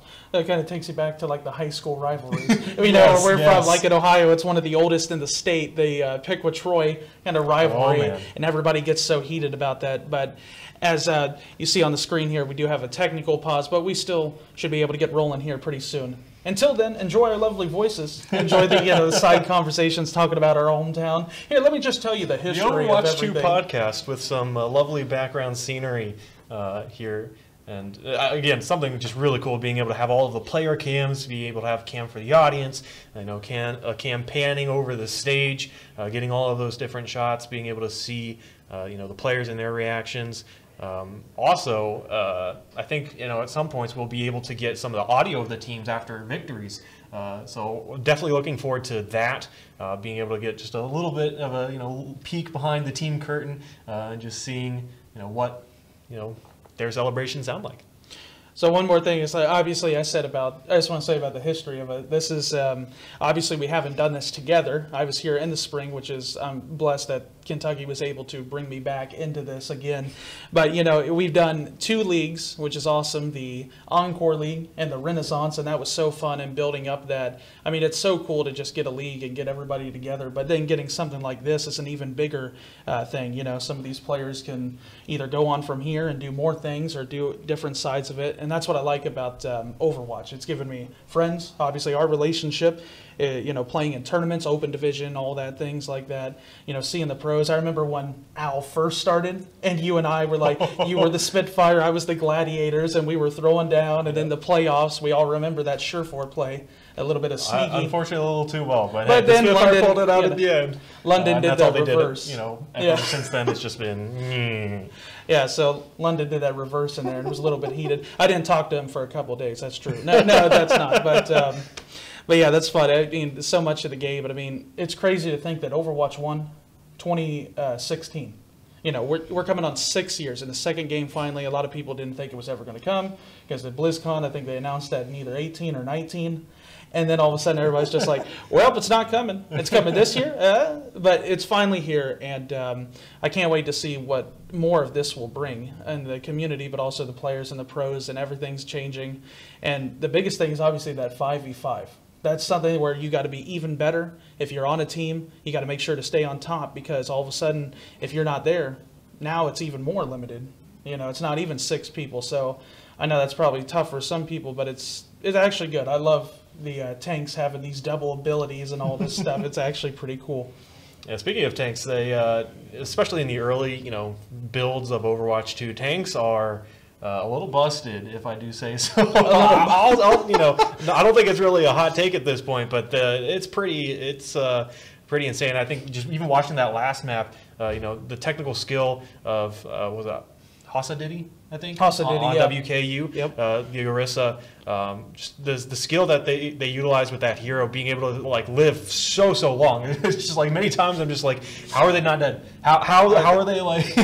I said in quick play, it was the worst thing the other day. I'm sitting there and I can't remember. It might have been on Esperanza or New Queen Street. And I'm putting everything in here, and I see somebody else on my team putting all the damage. It just, the tank would not die. If you got good heals, and let's be honest, healers never get appreciated enough, but they really do carry teams a little bit hidden. As we saw that big play by Mad Jack earlier, that was pretty neat. Dodging the Diva Bomb, the self-destruct, and then all of a sudden killing for it, and then jumping into Transcendence and living. Like, it's pretty, you know, neat to see that stuff. But yeah, so it's just crazy the hell. I mean, you go from like 500 tanks, and then all of a sudden they're like, you know, 600, and then 700, and then all this stuff. Like, there's kind of a lot going on. So I mean, it's just a lot of health, more things, Extra but armor as well. Extra which armor, reduces damage significantly. longer team fights, which is cool. I don't mind that. Hey, as we always say, bonus Overwatch.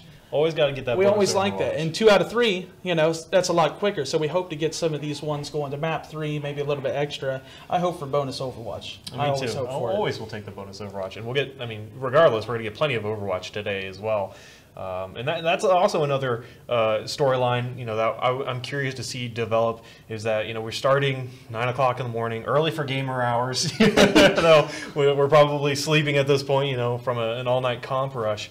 But or me working third shift, I gotta adjust to that, but it's totally worth it though. I am, like I said, I'm glad to be here. But we've got matches going pretty much until like what, 9, 10 at night, you know, and it'll be, you know, there'll be a couple breaks, you know, put in between, but these teams will be playing a lot of maps, a lot of matches, and so for some of the similarly skilled teams, I think something that will come into play as we wind our way into the evening is the endurance. You know, how is your mental state? Like, are you able to continue to keep track of everything that you need to as you're going from game to game to game to game, and you're rushing around and, oh, I need to be on stage for this game, or I need to go to room B for this, you know, managing all of that and still keeping your energy, keeping your focus will be something that I think will come into play as we wear into this LAN.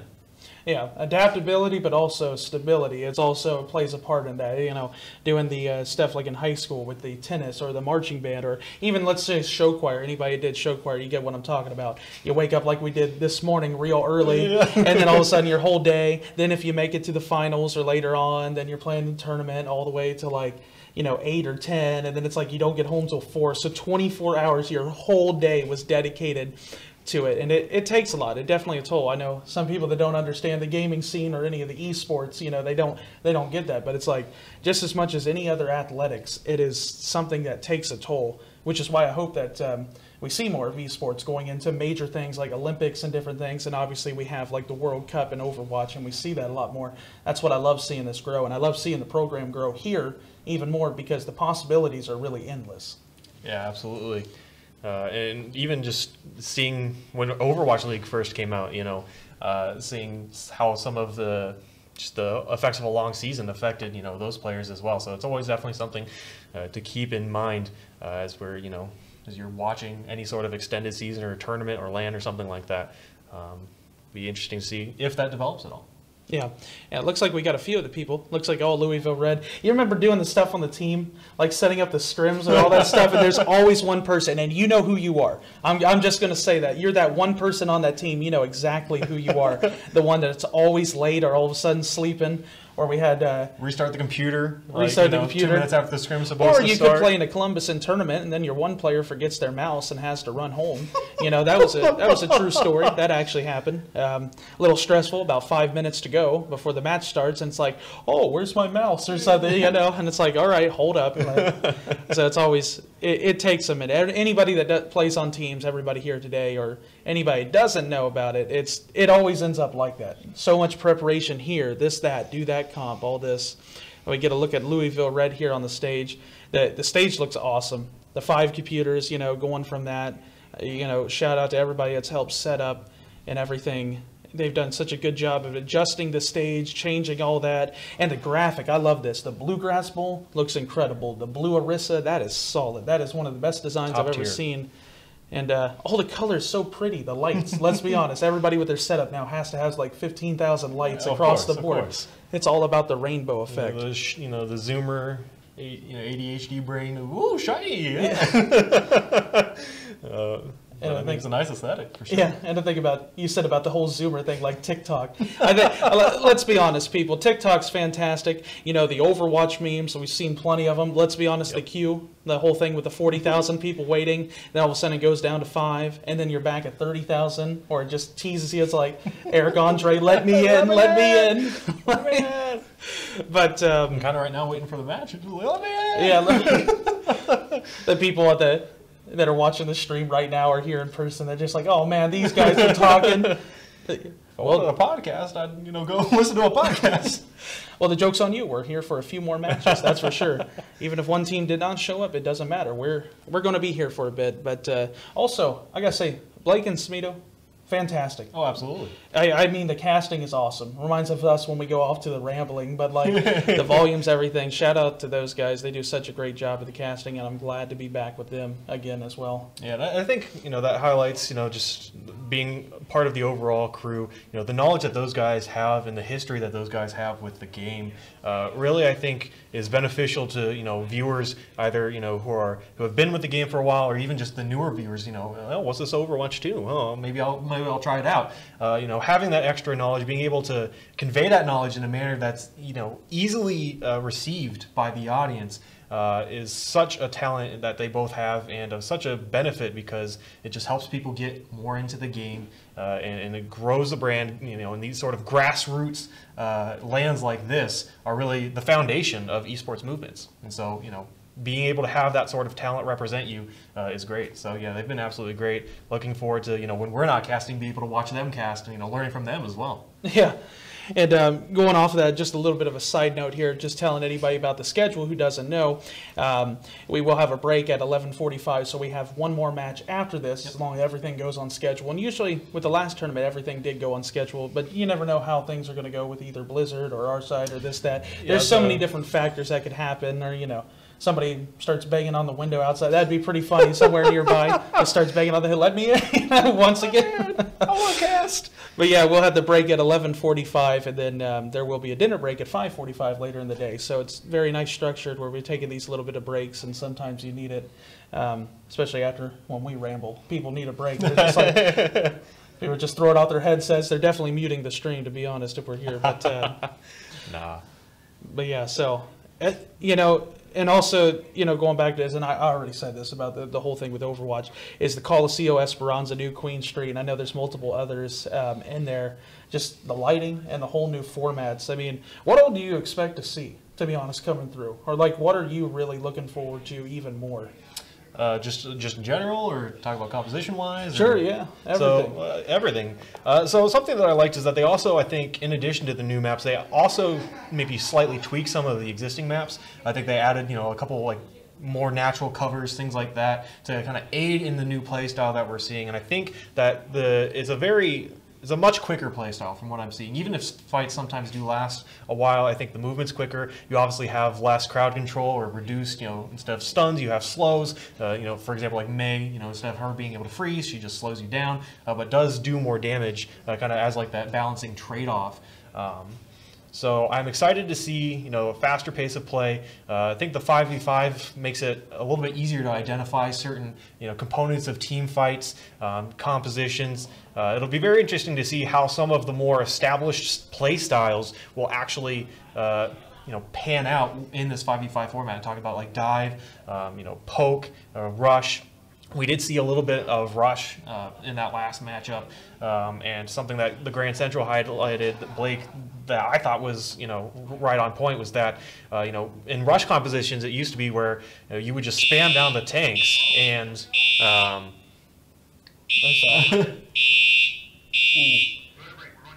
right, we're going to break. We'll be right back. We've heard it before. Just wait. Wait for your moment. Wait for your turn. Not today. Not here. At the University of Kentucky, we run to challenges. Here, we know the world is asking tough questions. At UK, you'll help find the answers. Here, we always get back up. Because you're part of the Big Blue Nation, a community that will support you and push you further. Wait. Wildcats don't wait. Wildcats never stop.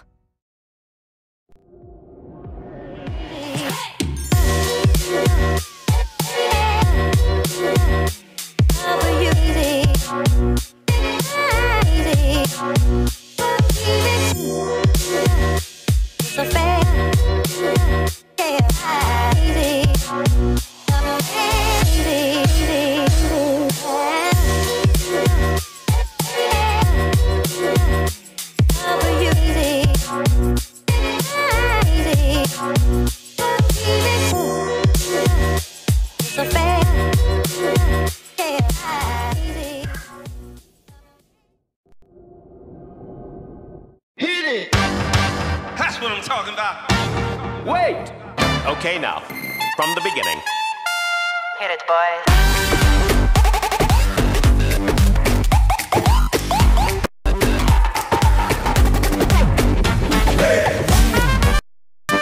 Okay, now, from the beginning.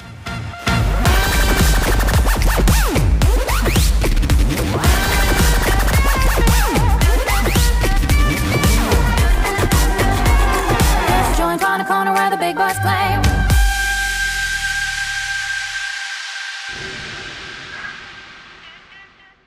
You can do all of this at the University of Kentucky. In case you missed it, last summer, the pro esports team Gen G Tigers lived on campus and played their NBA 2K League season right here in the Cornerstone Esports Lounge. UK's newest space for innovation and, of course, gaming. The Gen G Tigers are the first non-NBA franchise to join the league. And what better place for them than right here in Lexington, home of the legendary Kentucky Wildcats. This is our quarter right here. And welcome back to that. Sorry about that little bit of, I guess the casting was either too fire or people got tired of listening to us. Unfortunately, the people here can't really hit the mute button like you can at home. So, yeah. But yeah, hopefully everybody's back. It does seem that Murray State Louisville Red, a lot of the players are in the lobby now, so hopefully we'll be starting soon. Yeah, looking forward to getting into the action. We've been shining a light on a lot of the aspects of Overwatch, just as a general, as Overwatch 2, talking about the teams. So enough with the talk. Let's really get into it. The meat and potatoes of what we're here for, and actually be able to cast. Yes. That's what we're here for. It's kind of hard to forget that. I know you and I just have conversations. It's just like, oh, wait a second. We're streaming right now. Hang on. So, as we're saying Esperanza, each of these maps are going to go to the push map, as we say, that brand new mode.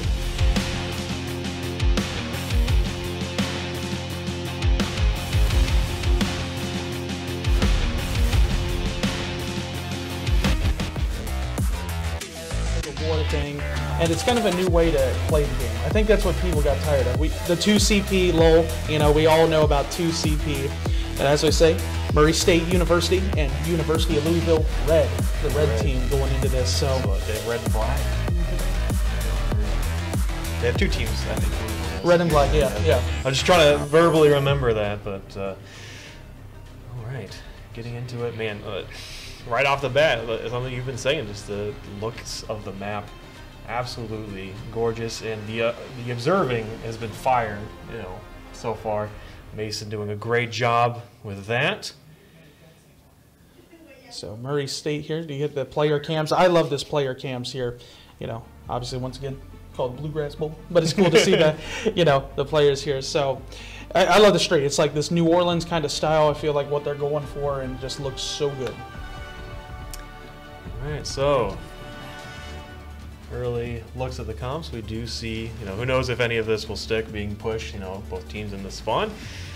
But seeing the Kiriko on the side of Louisville, hopefully, again, I'd like to see it, you know, really, you know, see other teams showing a Junker Queen for Murray State. I'm not sure if that will stick. She kind of got nerfed into the ground, but a little bit. I like that Smito said about, probably won't see Junker Queen, and then all of a sudden it's like, oh no, new character, now I got to cast. I can't do this. Like, new characters, new abilities. Murray State's running it. So, of course, as we know with the push maps here, 10 minutes to push, so plenty of time, and then, of course, obviously overtime until people step off the point. So, yeah, looking like, you know, onside Murray State, a rush composition with that Junker Queen getting very aggressive to start off here. Look at that, the Sojourn doing that damage, and then Renzulu able to pick up that kill. Chief able to answer right back into this one. This is going back and forth.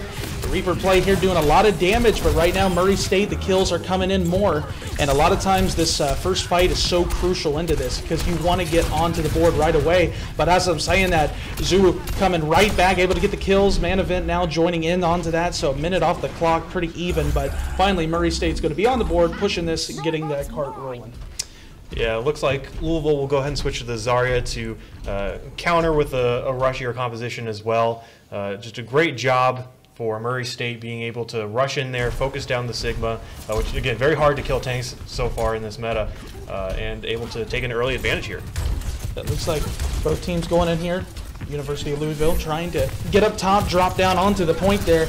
Sojourn, that ability is so crucial, doing a lot of the damage, taking out the team. But really, both teams having a hard time looking for this first pick, and as I'm saying that, Onhord able to get it onto the Genji, and then another one, so brutal, doing a great job at zoning it out. And, you know, every time it seems like Louisville here in this match so far, looking for that opening, it just gets answered back. Murray State doing a great job at contesting this, being patient. Got a few ults coming up in this next fight. Yeah, great find there onto the Genji to start things off in that fight, giving Murray State that immediate 5v4.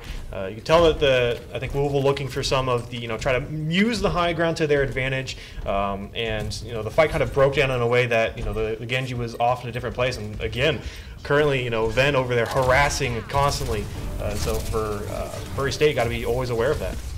So able to get to that second checkpoint down. Here's the Death Blossom. Man Event able to get the double, looking for a little bit more. The little cherry on top. Mock going to steal that. The Moira's always trying to DPS. No, no, but Mock able to get that. So Murray State, the train keeps moving, or the robot in this sense.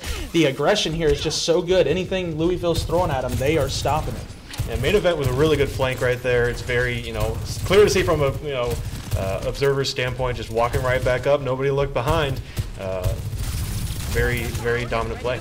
So 86 meters, plenty of time here, looking for this, you know, the ult and the engagement. But look at Joe able to get that kill, and that was a really impressive play. And now Renzulu able to pick up that ultimate kill, and Sojourn so powerful. And there's another one, Joe joining again, and the shutting down.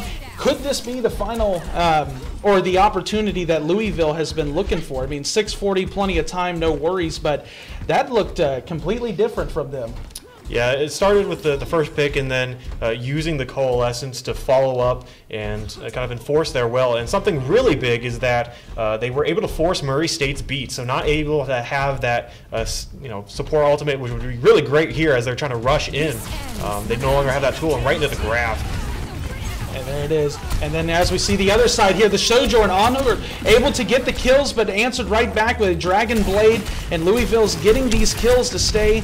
And Man Event trying to stay alive, being that last person onto the cart. Last-ditch efforts maybe, but going down, unfortunately. So the cart's going to be moving along here. And, of course, they're going to have that Kariko ult coming up, which could be very good for Louisville.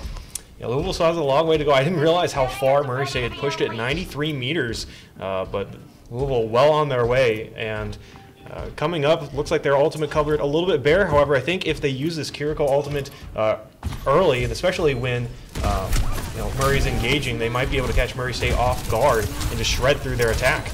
And I expect to see maybe Coalescence coming into this next one.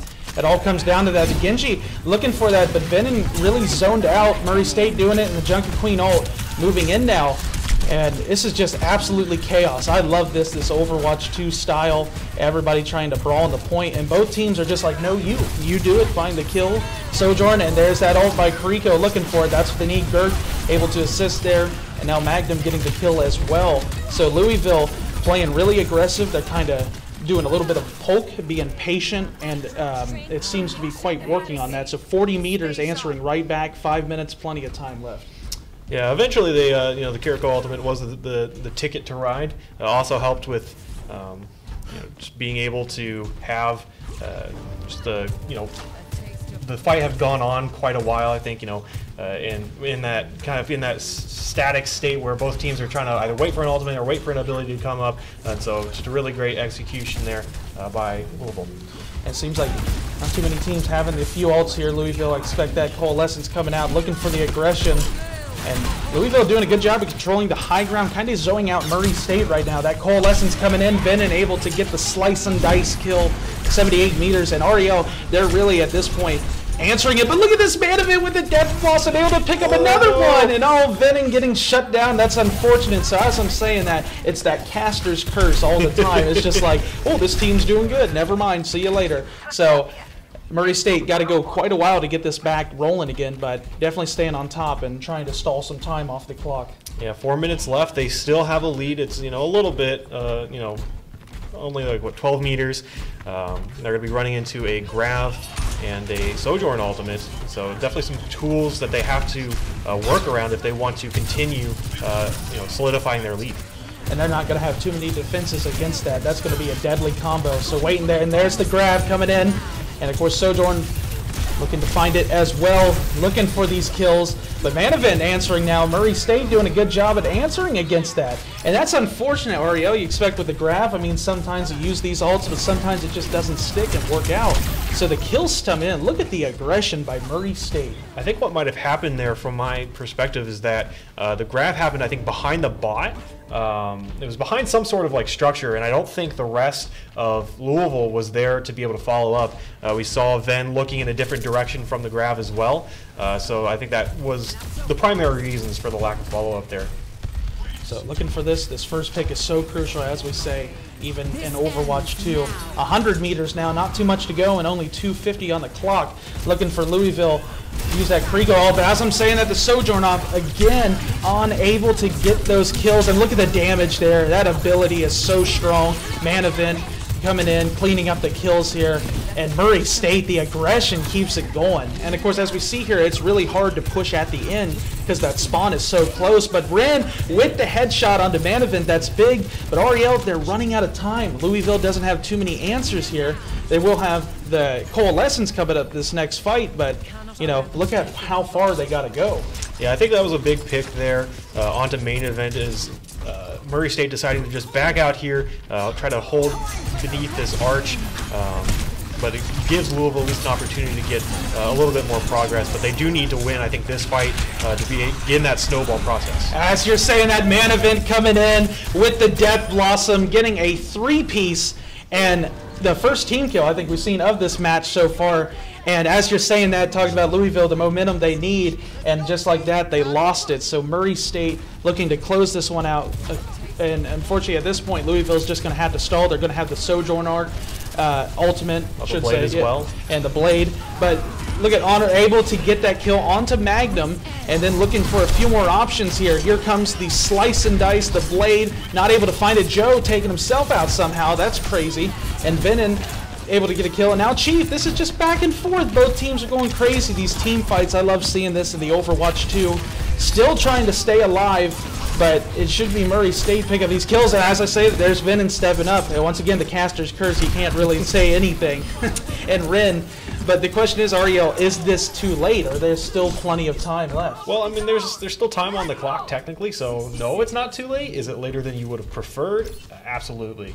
But I think, similar to 2CP LOL, where you would have such issues being able to capture the second point because of the respawn distance. That's a similar thing we saw there. Louisville was able to get a few picks on the Murray State, and eventually, just through attrition and numbers, they were able to overcome Murray State via that spawn difference.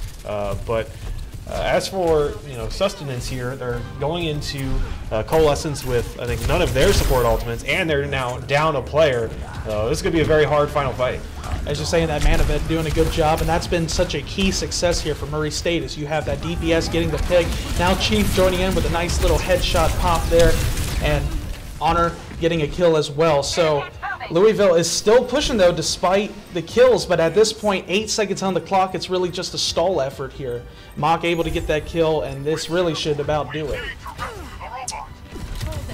Overtime ticking down, and it's pretty much just clean up here from Murray State. So Louisville trying to make it interesting, but unfortunately not long for this world. It's just a matter of time wait for the other shoe to drop. Sometimes you never tell with a stall like who's going to keep going, and somehow they keep finding answers. But Murray State, it was really a fantastic matchup. Louisville, we saw both strengths here when the teams, decided to get that first pick for the aggression, kind of waiting and poking. But I think in the end, Murray State played just a little bit smarter. They were patient, waiting for it, and Manavent with his play of the game here is the Death Blossom, just so brutal. But that's the thing with Reaper, and as we know that, just like Roadhog or different things we see in these compositions, you just have that aggression in the face, and if you're going to run aggression, you have to keep rolling with it, and that's exactly what they did. So should be pretty good. I hope we get some more bonus Overwatch, but you never know. But Murray State taking the 1-0 lead here so far. Yeah, and I feel like the rush compositions kind of go hand in hand with some of the snowball effects of push that we're seeing. Is that if you're able to continue to maintain that aggression and just keep your ultimates cycling out, keep your abilities for when they need to be used, it just makes things a lot easier. And I think we saw Murray State do that a lot. When things were going good, that they aggressed first, and they really did a good job of playing smart with their abilities. Yeah, and that's the biggest thing. Team that adapts, using the senses, knowing what they're going to run into. So going on that, of course, as we know, the team that lost is going to pick the next map. So we're kind of waiting to see what Louisville is going to pick here. It should be an escort map. The escort, yeah, a little bit of the different modes. And, of course, we keep saying 2CP, it's gone. And we're honestly gone. Let's be honest. How many times did you go back and then, all of a sudden, Volskaya, you lose the first point, then you lose the second point, then you find your mouse or keyboard into the wall or something broken, and then you uninstall the game. And then you install it back because you have an addiction and you can't help but to play Overwatch because it's such a good game, no matter what, who wins or loses. So it looks like we are going to Circuit City, right? Circuit Royale? No, Circuit Royale. I always get that. I'm thinking Circuit City, I'm thinking about Mario Kart. I'm thinking the circuit maps and all this stuff like Mario Kart. That's what I'm thinking of every time I see that. Circuit Royale, yeah. And we saw this beautiful map at the nighttime, really nice. But I will say, on that first point, I like to point out rounding that first corner is really tricky because if a team contains that high ground really well, they can control that whole map kind of there. And I think that's such a key factor, is if the team's not able to do it, then the attackers are able to just push right into them. And I think that's kind of what we're going to see into this, at least what I've seen so far from quick play and competitive, all this stuff into Overwatch 2, is whoever holds that high ground and controls it, like a Sojourn or Soldier or just Widow Hanzo, any of that sniper damage, it's so tough to beat. I mean, you got to dedicate everything to it. So going right back into it, Circuit Royale. Yeah, we saw a clinical defense by UK Blue, I believe, in the last matchup. It's kind of really showing the strengths of what to do on offense and what to do on defense. So it'll be interesting to see how these two teams play and how that will stack up. Wouldn't be surprised again to see some more of the poke compositions, with some of the long sight lines that you can have on this map, similar to certain portions of Havana, where you have some very good sight lines and just some slightly narrow corridors, the streets kind of deal. So kind of lending itself to that poke play style. So as we see here, and we saw in the AL, a lot of dives, and as you say in that poke, we're getting quite the contrast of these ults here. I mean, but can we just talk about how strong some of the supports are? Ana and Zenyatta, it's like insane, some of those. And obviously Kiriko, but like, it's insane the amount of damage you could put out. You know, the battle Anas, the anti-nades, it's like CC isn't as much as it is in Overwatch 1, but still could be a little bit of a problem. So it's just kind of a new way you got to learn how to adapt and go around it. But still, the supports are real powerful in this. Oh, absolutely. I mean, even just, you know, historically, the best supports have always been the bloodthirsty supports that can, you know, wreck your whole team.